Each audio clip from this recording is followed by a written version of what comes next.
One ball juggling. Many people feel like one ball juggling isn't juggling, but I am here to show you why you might already be a juggler if you can do one ball juggling. Here it is. We just go right to left to right, back and forth. And the goal is to keep your hands at the same part of your sides. If you look closely, my eyes are focusing at the top of the ball where it hits its peak, and my hands are not moving. The goal is to keep this throw as consistent as possible.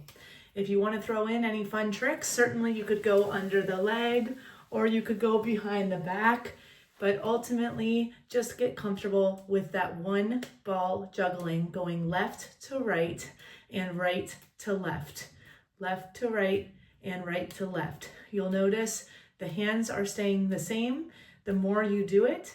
And it's really helpful to just get 50 or 100 tosses without dropping and trying to keep it super consistent and keeping your eyes at the peak of the ball rather than trying to follow it.